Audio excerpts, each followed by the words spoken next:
Good morning, everybody. Matt Modi here with OddsJam, here to give you some NBA player props to hammer for today's NBA betting slate. We are looking at Friday, March 24th.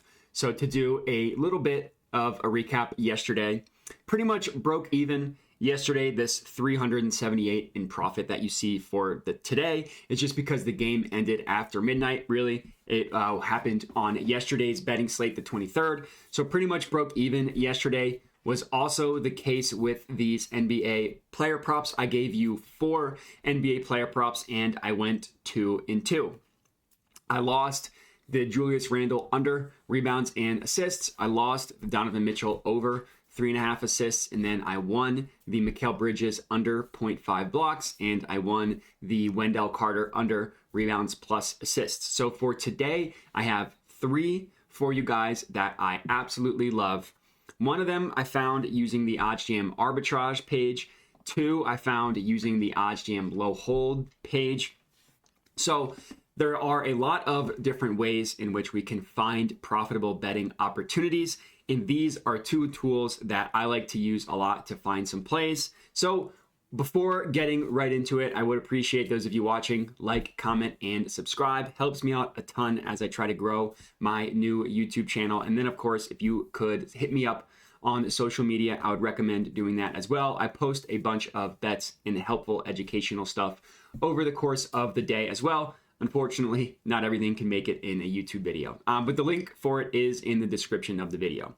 So the first play that we're going to go ahead and lock in here is Keldon Johnson over 6.5 rebounds. This is at plus 145 odds at DraftKings. So I tried to lock this in for 3/4 of a unit, but as you can see, DraftKings would only let me get $10.58. But for those of you at home that is unit sizing this play, I recommend putting 3/4 of a unit on it. So I'm assuming everybody watching this is familiar with what an arbitrage bet is, but if not, an arbitrage opportunity is essentially when you can place a bet on both sides of the same exact outcome, right? You're betting on an over and an under on the Keldon Johnson 6.5 rebounds.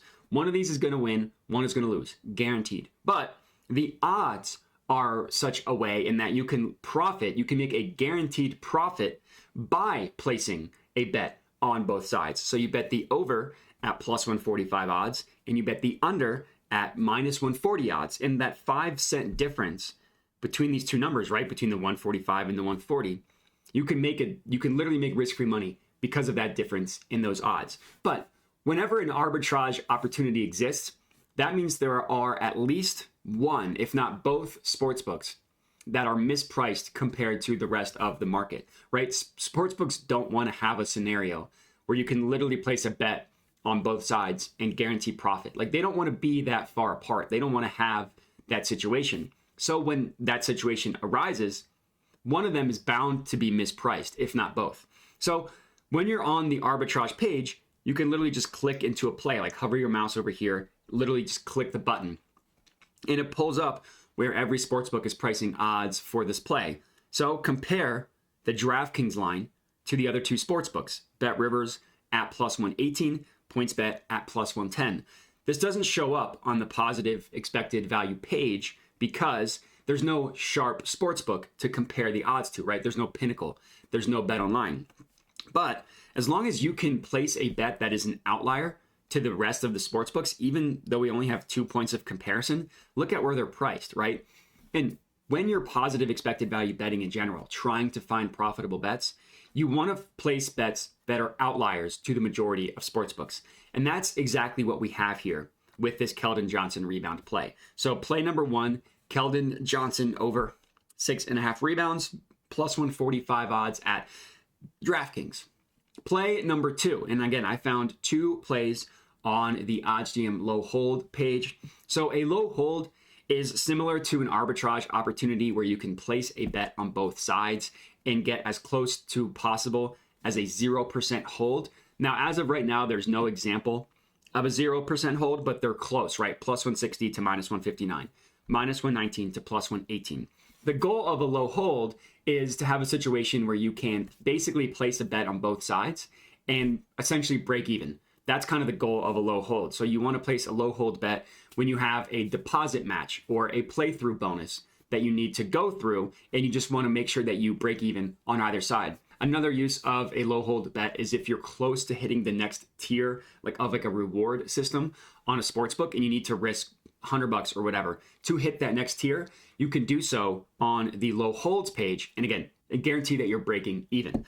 But similar to an arbitrage opportunity, you can also find positive EV bets on the low holds page, bets that do have value. Like this one that I locked in, Draymond Green under 13.5 rebounds plus assists. You can get this at -115 odds at both PointsBet and FanDuel. I locked it in on FanDuel, as you can see right here. Draymond Green under 13.5 rebounds plus assists. It's pretty similar in terms of what you're looking for when you're positive EV betting, arbitrage betting on the low holds page, trying to find profitable bets. You just want to compare it to the markets. And again, look at this -115 compared to every other sportsbook. So the PointsBet and FanDuel are aligned at -115. BetMGM, -140. Caesars, -142. Bet365, -135. DraftKings Betway at -140. So again, we are getting something that is a clear outlier compared to the majority of sportsbooks, which is why it's something that I like, why it's something that I recommend locking in. So play number 2, Draymond Green under 13.5 rebounds plus assists. And my third and final play for this video is Steph Curry over 26.5 points. This is at -113 odds at Caesars. Locked this one in here, put 85 to win, roughly 75 on this one. Again, that's kind of how I have my units sizing handled with player props, is risk 75 or risk to win 75.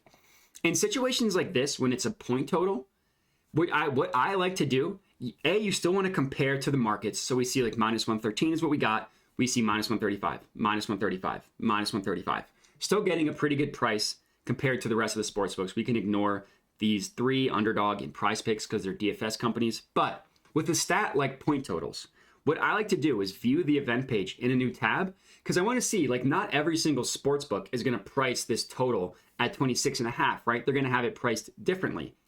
Since we are taking an over, we want to make sure, okay, do the majority of sports books that price this play, if they don't have it at 26.5, make sure they have it above. And with the Steph Curry play, they do. So I have this play opened up in a new tab. And as we can see, there are sports books have it at 26.5. There are also sports books that have it at a point higher, at 27.5. And some sports books are sharp, Bet Online. Some of them, like this is PointsBet over here, this column is PointsBet, has it at even money at 27.5, a full point higher. And for those of you that have been sports betting for long enough, can understand the importance of just 1 point, whether it's an actual like point total, whether it is a total in terms of like a mainline market, whether it's a spread. If you can consistently get even 1 point better than what the other sports books are offering, that is very valuable in the long run. So play number 3, Steph Curry over 26.5 points, -113 at Caesars, and that's going to be it. So 3 player props for you guys to lock in tonight. If you're tailing, like I said, comment and let me know. Remember to like and subscribe, hit me up on social media, and that's it. So thanks for watching, and have a good one.